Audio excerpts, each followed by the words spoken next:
Hello everyone. सो इस lecture में हम इलेक्ट्रोकेमिकल सेल को थोड़ा और डिटेल में पढ़ेंगे कि जो वर्किंग मॉडल होता है इलेक्ट्रोकेमिकल सेल का वो कैसा होता है। तो पिछले लेक्चर में हमने देखा था कि जो रिएक्शन होती है जिंक और कॉपर 2+ या कोई भी रिएक्टिव और relatively less reactive metal ion के बीच में, तो वो कुछ ऐसी होती है। जिंक जो है वो कॉपर 2+ आयन्स को रिड्यूस कर देता है। इस प्रोसेस में क्या होता है, इलेक्ट्रॉन ट्रांसफर।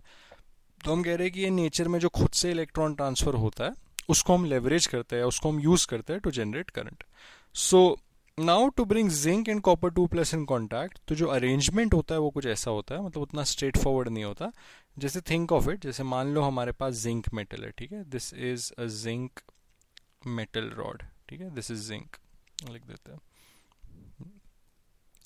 इसको हमने क्या किया, वायर के थ्रू, ठीक है, let's say this is a wire, एक वायर के थ्रू हमने इसको कनेक्ट कर दिया कॉपर से। सो मान लेते हैं ये जो है this is copper.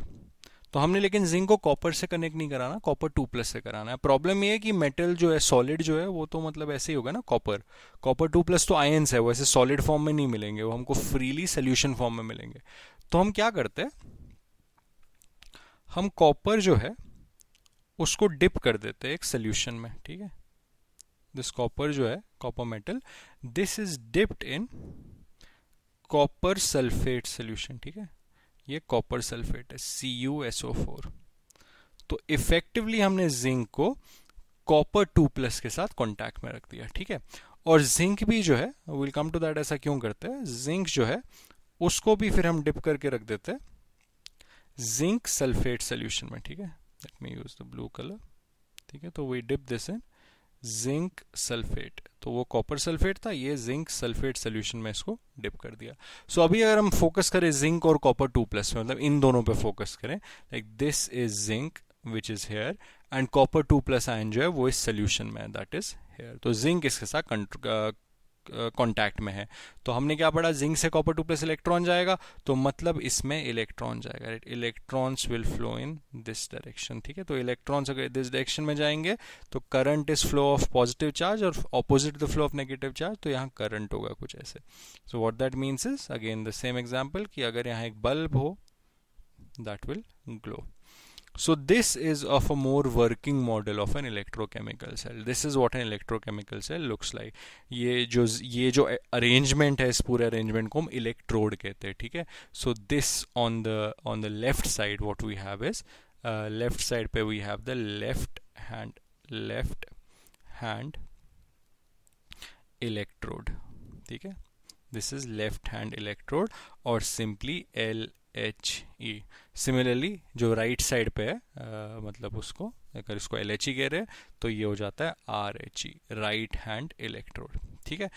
Now some other terminologies, अगर हम ऑक्सीडेशन रिडक्शन के पॉइंट ऑफ व्यू से बात करें, अगर हम लेफ्ट साइड पे देखें, ठीक है, if we focus on the left side here, left side पे जिंक इलेक्ट्रॉन लूज कर रहा है, जिंक की ऑक्सीडेशन हो रही है। सो जिस इलेक्ट्रोड पे ऑक्सीडेशन होती है उस इलेक्ट्रोड को हम कहते हैं एनोड, ठीक है। सो एनोड इज द इलेक्ट्रोड जहां ऑक्सीडेशन होती है।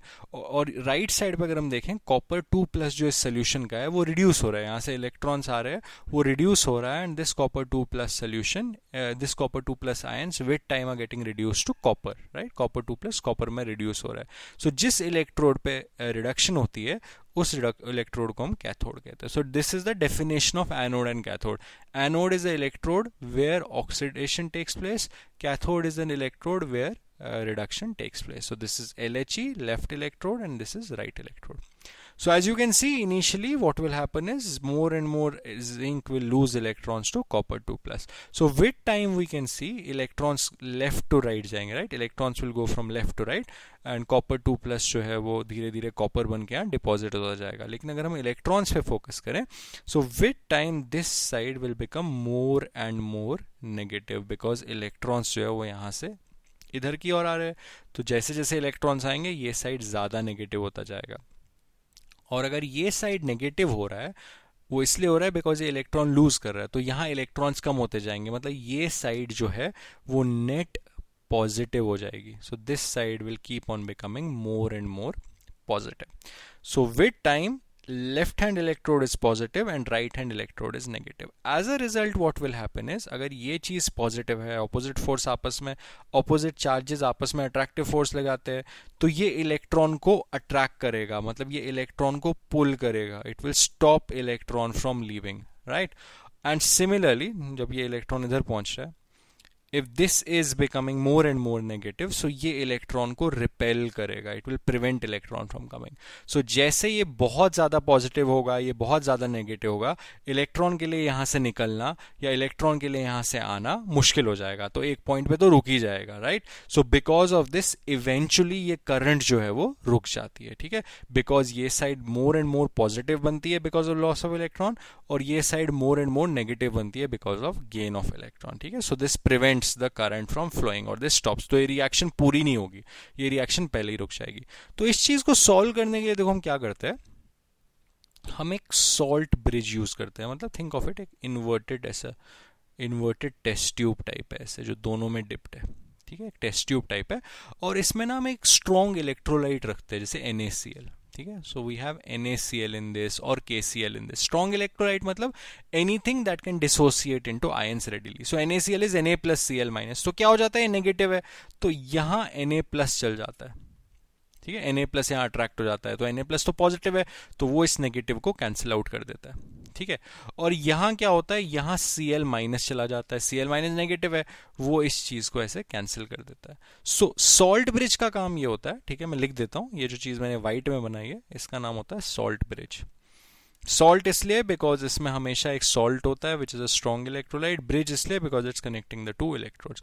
सो सॉल्ट ब्रिज का काम होता है टू मेंटेन इलेक्ट्रिकल, ठीक है, to maintain electrical neutrality of the electrodes, कि ये वाली साइड भी न्यूट्रल रहे, ये वाली साइड भी न्यूट्रल रहे और करंट का फ्लो नहीं रुके. So this effectively is the graphical representation of electrochemical cell. This is the left hand electrode and this is the right hand electrode, anode and cathode. ये ग्राफिकल तरीका है. अब इस चीज को हम थ्योरेटिकली भी लिख सकते हैं. अब देखो इसको थ्योरेटिकली कैसे लिखना है. थ्योरेटिकली इसको ऐसे लिखना है, ऐसे left to right, because that is how we write English language, right, left to right. तो जो इस सेल में लेफ्ट टू राइट हो रहा है वो लिखते हैं. सो पहले लेफ्ट साइड पे देखते हैं. लेफ्ट साइड पे क्या हो रहा है, लेफ्ट साइड पे zinc is getting oxidise to Zn2+. तो उसको हम ऐसे लिखते हैं, Zn is getting oxidise to Zn2+. ये लेफ्ट साइड पे चल रहा है, ठीक है. फिर हम क्या करते हैं, फिर हम ऐसे दो लाइनें, स्ट्रेट लाइनें बनाते हैं. These two straight lines represent a salt bridge, की फिर बीच में एक सॉल्ट ब्रिज है. फिर आ गए हम राइट साइड पे. राइट साइड पे क्या हो रहा है, कॉपर की रिडक्शन हो रही है, तो हम ऐसे लिखेंगे Cu2+ gets reduce to Cu, right. So this is a theoretical representation of this electrochemical cell, ठीक है. तो ये चीज और ये चीज सेम चीज को रिप्रेजेंट कर रहे हैं. लेफ्ट साइड पे हमेशा एनोड में कौन सी ऑक्सीडेशन हो रही है, राइट साइड में हमेशा कैथोड पे कौन सी रिडक्शन हो रही है. तो इलेक्ट्रोकेमिकल सेल को हम ऐसे भी लिख सकते हैं.